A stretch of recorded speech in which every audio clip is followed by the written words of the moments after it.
Pierre, nous fêtons cette année les 30 ans de l'AOC Languedoc. C'est une aventure à laquelle tu as participé depuis le début. Eh bien, ouais, ça fait 30 ans cette année que je suis vigneron. Et tu ne nous serviras pas du blanc toujours, hein?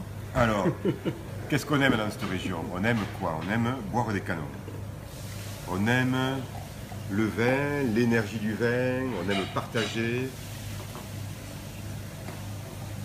On aime trinquer. On aime fougasser. On aime tout ce qui fait le sel de la vie. C'est l'échange, c'est la culture, c'est l'amour. Voilà. Alors cette aventure, tu me disais que tu étais né avec. Oui, 30 ans de vigneron et 30 ans d'AOC. C'est incroyable, hein, je suis un fils de l'AOC. Et quand tu réfléchis, 30 ans, c'est pas beaucoup. Ouais, c'est vrai, c'est pas beaucoup, mais c'est beaucoup et c'est pas beaucoup.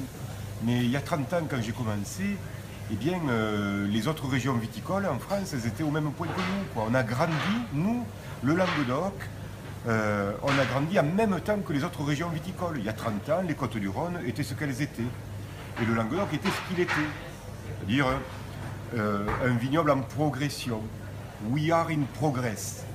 Je prends des cours d'anglais. Hein. Eh bien, les Côtes-du-Rhône étaient au même niveau que nous. Et aujourd'hui, on a grandi incroyablement. On a progressé, on a découvert nos terroirs. On a imaginé des pistes de vinification.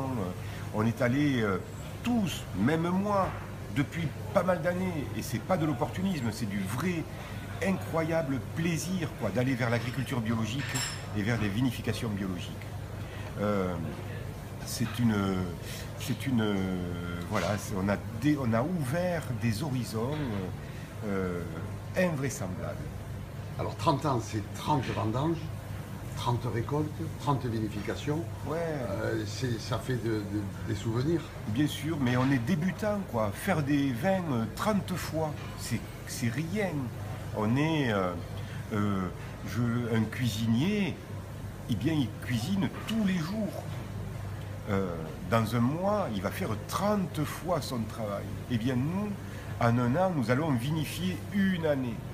Tout ce que nous allons faire tout au long de l'année, cultiver nos vignes, soigner nos raisins, tailler, labourer, et tout ça, c'est dans un seul but ultime. C'est la qualité des raisins qu'on pourra avoir. C'est la beauté de nos grappes. On va travailler que dans ce sens, que dans ce but. Voilà. Donc je suis un débutant. 30 ans, 30 fois j'ai vinifié, c'est rien. Et donc, tu te vois vinifier encore 30 fois? Alors, mes gosses, 2 garçons, ils sont partis dans des études viticoles, agricoles. Ils sont actuellement en Bourgogne, ils se forment, ils sont dans une formation très très biologique, voilà, dans un lycée agricole. Et c'est sûr qu'ils vont nous pousser dans nos retranchements, et quand ils seront là, ils iront bien au-delà de ce que nous faisons. Ils vont eux-mêmes ouvrir de nouveaux horizons sur la biodynamie, sur l'approche très très biologique de notre travail. Tu as donc confiance en l'avenir du Languedoc et du vin d'une façon générale? Ouais, j'ai confiance, une confiance extrême. Il va falloir qu'on s'adapte à toutes les contraintes climatologiques, que demain peut-être nos tracteurs soient électriques pour être moins gourmands en énergie fossile, qu'on ait d'autres ouvertures, d'autres cultures, d'autres observations, que nous soyons nous-mêmes les découvreurs de notre future agriculture.